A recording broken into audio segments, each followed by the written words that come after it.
밤중에 하늘을 향해 주의 이름 나 부를 때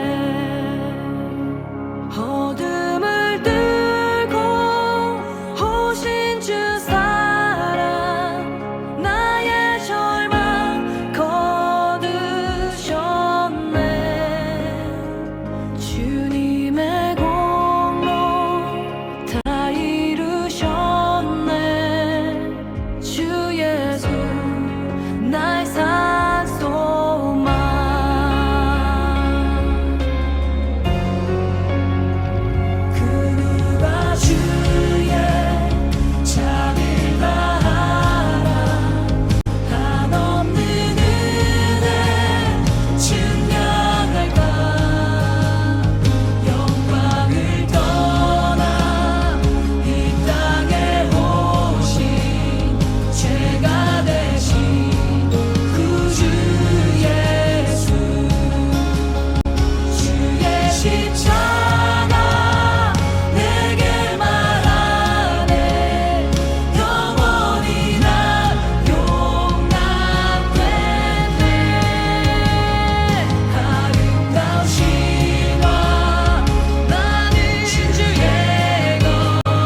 감사합니다. 2025년 5월 25일 예수님의 복음 사역 세 번째 강야 시험가 첫 제자의 부르심입니다.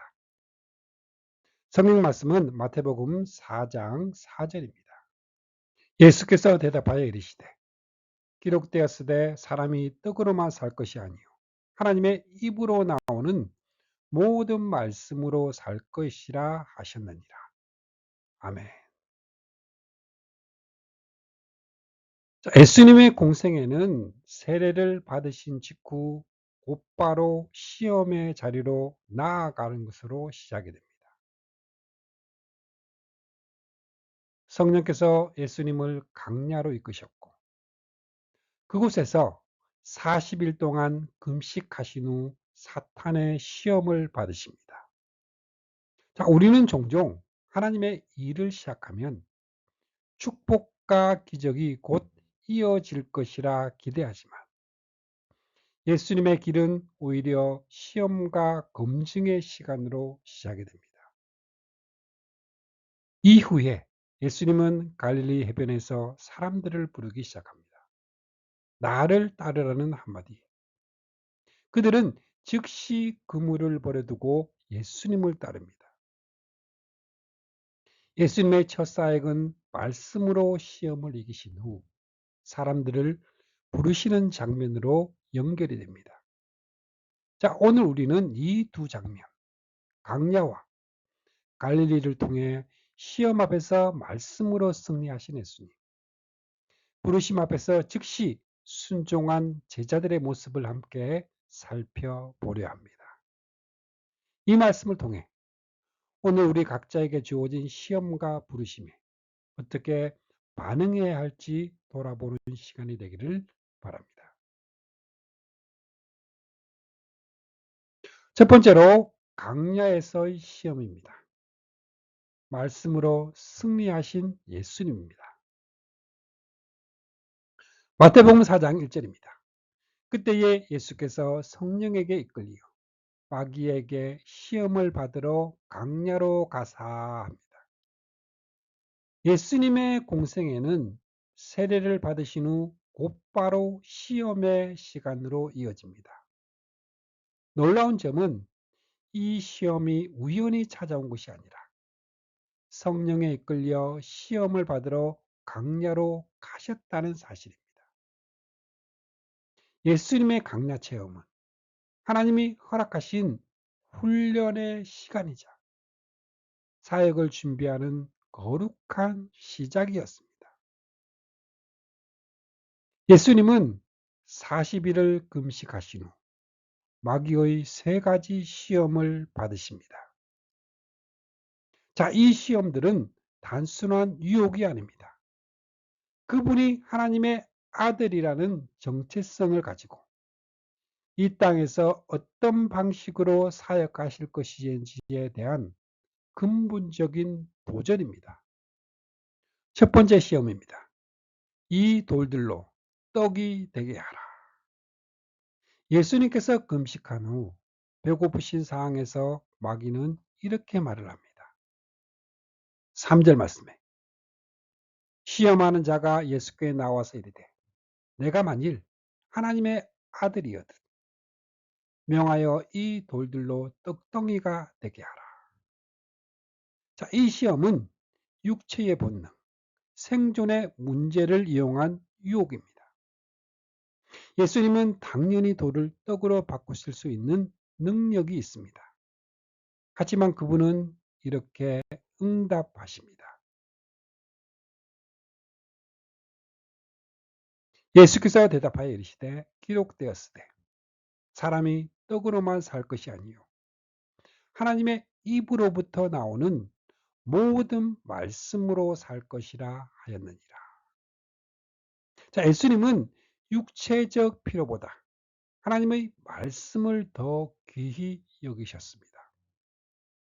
오늘날 우리 역시 비슷한 유혹에 자주 노출됩니다. 말씀보다 현실, 신앙보다 생존이 더 중요하다고 느껴질 때 우리는 예수님처럼 말씀을 붙잡고 살아갈 결단이 필요합니다. 두 번째 시험입니다. 성전 꼭대기에서 뛰어내리라. 자, 마귀는 이번엔 성경을 인용하면서 시험합니다. 6절입니다. 이르되 내가 만일 하나님의 아들이거든 뛰어내리라. 기록되었을 때 그가 너를 위하여 그의 사자들을 명하시리니 그들이 손으로 너를 받들어 발이 부딪히지 않게 하리로다. 천사가 너를 붙들 것이다. 이 시험은 인정받고 싶은 욕구, 보여주기 위한 믿음을 자극합니다. 예수님이 성전 꼭대기에서 뛰어내리면 많은 사람들이 그를 메시아로 믿게 될 것입니다. 하지만 예수님은 이렇게 대답을 하십니다. 예수께서 이르시되 또 기록되었으되 주 너희 하나님을 시험하지 말라 하였느니라 하시니, 예수님은 하나님의 능력을 자신의 유익을 위해 사용하는 것을 거절하셨습니다. 하나님의 뜻은 겉으로 보기에 화려한 방식이 아니라 낮고 순종의 길을 통해 이루어진다는 사실을 보여주십니다.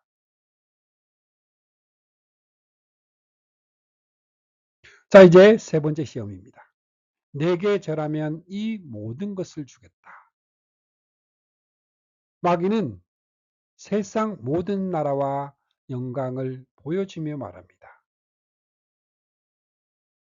9절 말씀입니다. 이르되 만일 내게 엎드려 경배하면 이 모든 것을 내게 주리라. 자, 이 시험은 권력과 성공, 영광을 향한 인간의 본능을 건드립니다. 예수님께서 이 제안을 받아들이면 십자가의 고난 없이도 왕이 되실 수 있습니다. 하지만 예수님은 단호하게 선포하십니다. 이에 예수께서 말씀하시되 사탄아 물러가라. 기록되었으되 주 너희 하나님께 경배하고 다만 그를 섬기라 하였느니라.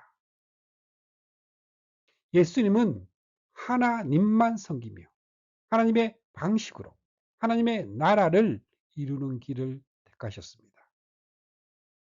눈에 보이는 영광보다 하나님의 뜻에 순종하는 길을 선택하신 것입니다. 시험을 이기신 힘, 시험을 이기는 힘은 기록되었으되입니다. 예수님께서 마귀의 모든 시험에 대해 반복하신 말씀은 기록되었으되입니다. 그분은 자신의 감정이나 경험이 아닌 하나님의 말씀을 근거로 유혹을 이기셨습니다. 자, 이 말씀은 모든 신명기에서 인용한 구절들로 이스라엘이 광야에서 실패했던 그 시험을 예수님이 온전히 이기셨다는 상징적인 의미도 같습니다. 자, 예수님은 단지 개인의 싸움을 이기신 것이 아니라 우리 모두를 대표하여 시험을 이기신 두 번째 아담이 되셨습니다. 자, 오늘 우리의 삶에 적용을 해보면 나는 지금 어떤 시험 앞에 서 있나요? 생존의 유혹, 보여주기식 신앙, 세상의 성공과 편안함. 내 안에는 기록되었을 때로 시작할 수 있는 그 말씀이 준비되어 있나요? 시험은 누구에게나 찾아옵니다. 그러나 말씀으로 무장된 사람은 시험을 이기고 사명을 향해 전진할 수 있습니다. 예수님은 말씀으로 시험을 이기셨고 그 후에 비로소 제자들을 부르시고 공생의 사역을 시작하셨습니다. 오늘 우리가 기억해야 할 것은 바로 이것입니다. 시험은 끝이 아니라 바로 사명의 시작입니다.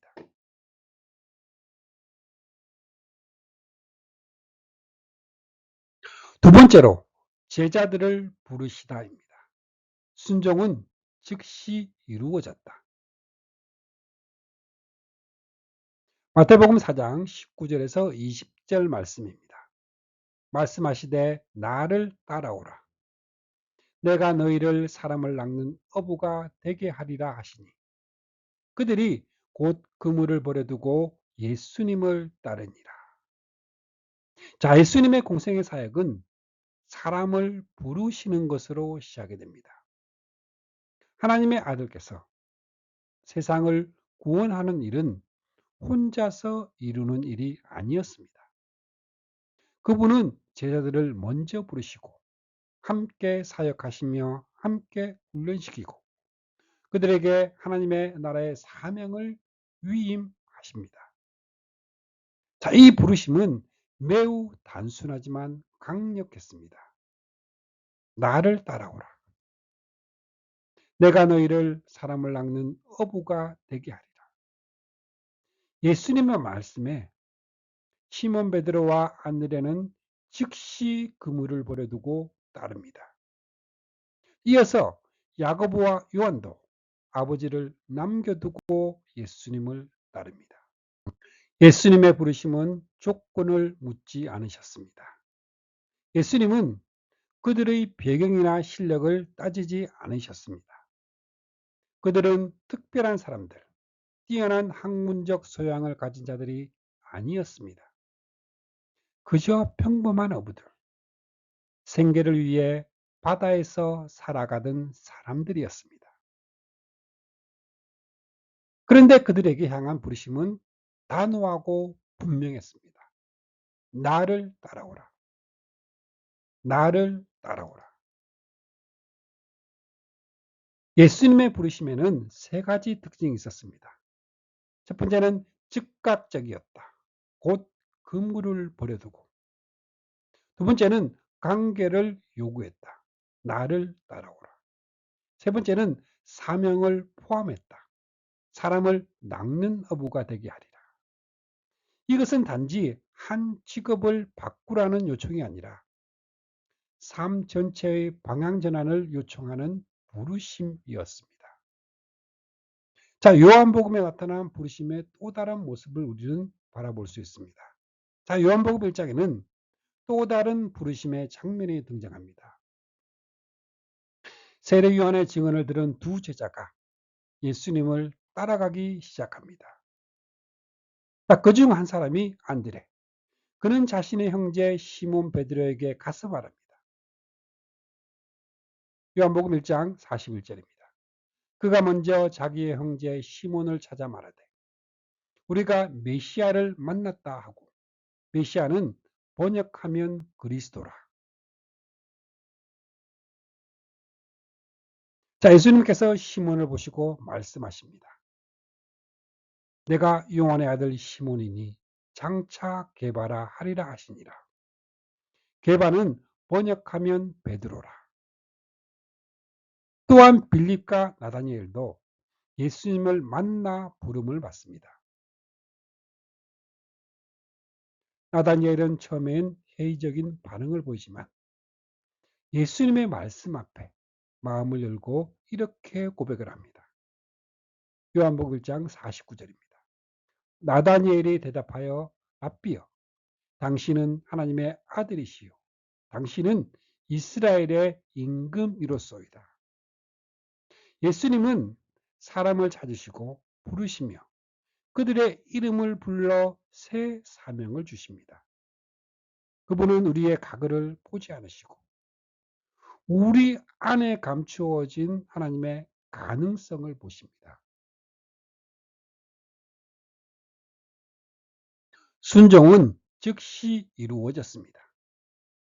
마태복음에서 제자들은 곧 그물을 버려두고 배와 아버지를 버려두고 따랐습니다. 자, 버려두다라는 말은 단지 물건을 내려놓는다는 뜻이 아닙니다.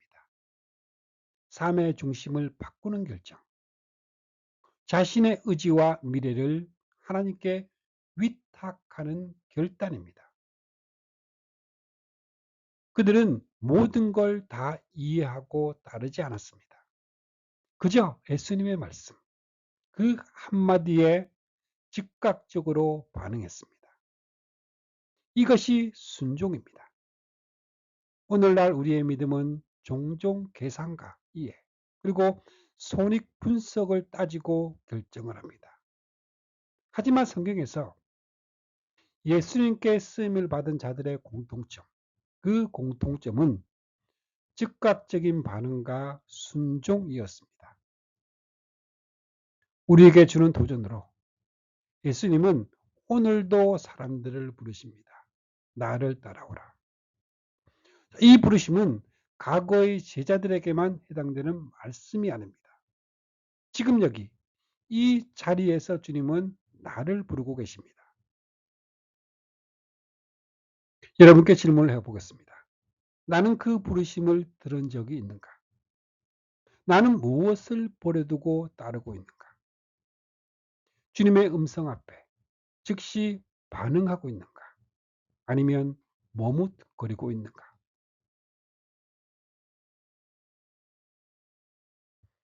예수님의 첫 제자들은 위대한 사람들이 아니었습니다.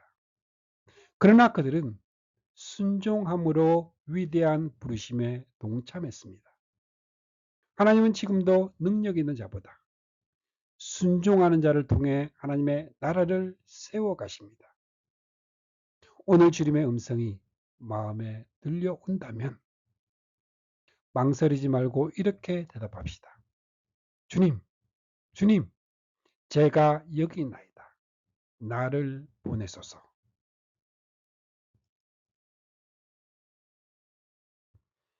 이제 마무리하겠습니다.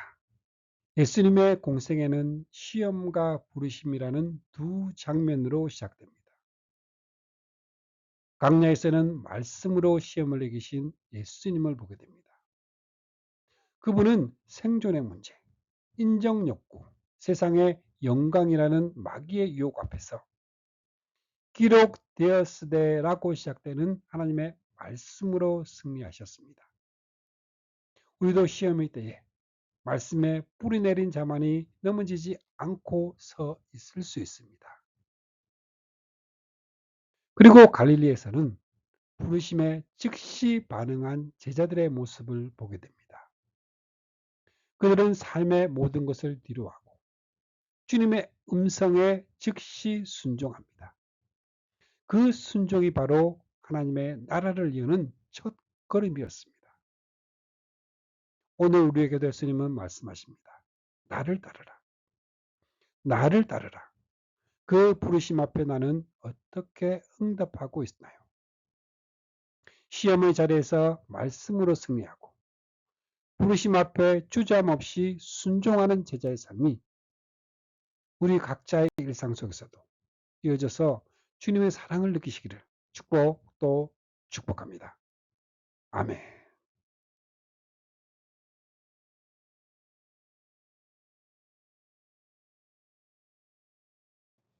축복합니다. 지금은 우리를 구원해 주신 주 예수 그리스도의 은혜와 하나님 아버지의 거룩하신 사랑과 날마다 우리를 승리하게 하시는 성령님의 역사가 오늘 함께한 주님의 백성들에게 영원토록 함께 있기를 주님의 이름으로 축복합니다. 아멘.